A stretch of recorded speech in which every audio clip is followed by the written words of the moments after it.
My background, I have a 25-year career. I started in finance, equity research, venture capital, then did a brief foray in baseball. I was a big fan of Moneyball and sports analytics, did that. It was a cool year, but the work-life balance and the compensation was not all that I had imagined, and pivoted and went back to business school.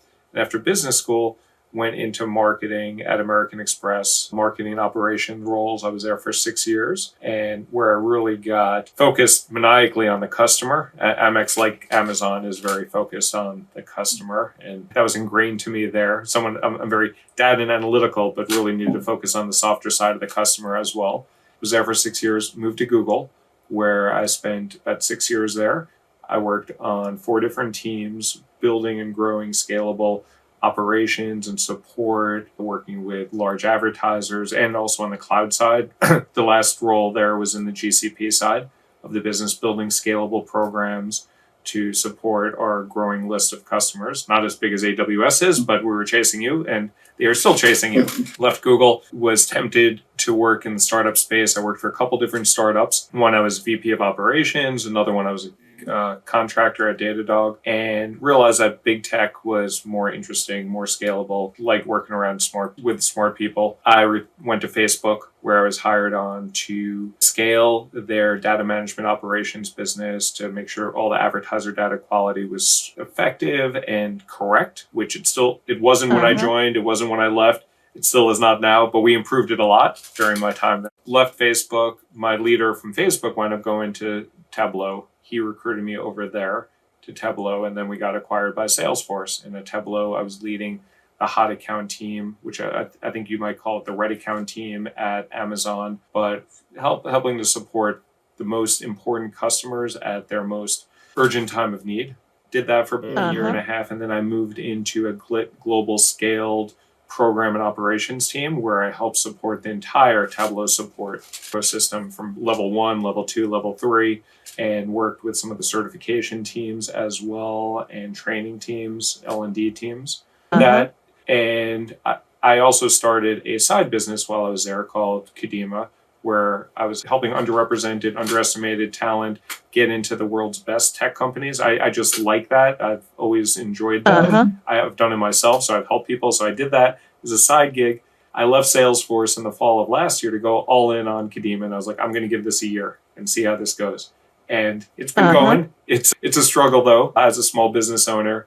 It is harder and up and down a little bit. And like I was prepared to invest in it much longer, but because of some situation that my wife's job, we've realized that I probably need to take a more steady job in the tech space, not necessarily in the tech space, but where I can get more growth, more stability than the choppiness that we have. We have 3 kids, so we need to plan for that as well. And education is coming around there. I have 2 16-year-olds and a 14-year-old, so we got to start saving for. We've already started, but we got to make sure we're continuing to save for college.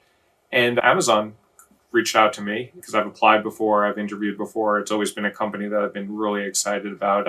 I've worked with a lot of Amazonians across my career, and I appreciate the rigor, the customer centricity.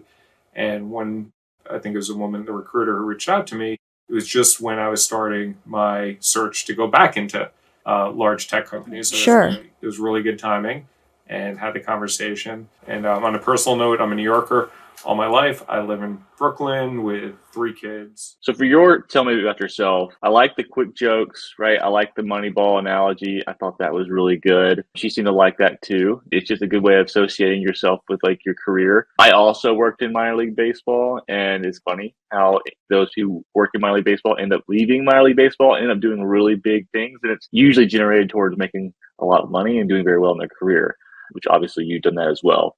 I like how you were able to target things back to more customer targeted items as a priority. Obviously, tying that back to Amazon. You talk about how you were analytical, also an Amazonian trait. So she's already pulling those things out and getting those in her head before the interview really even begins. One great thing about your background that a lot of people don't have, and we've talked about this before, is you have a lot of big companies, a lot of big names, right? And I like how you're able to bring those out, and it really draws people in because they're like, wow, that's very relatable, skill, all that good stuff. So you have a very defined advantage with your big companies that most people don't have, which is really good. And I mean, it's a very matter of fact. It's not like you're bragging or anything. You work there, so that's good. I like how you compared. I think you said it was like red accounts or hot accounts to what's similar to Amazon. So that was good. You related to what you have. And then this is the first time you brought up Kadima, and you talked about it being a side gig. So I thought you handled that very well.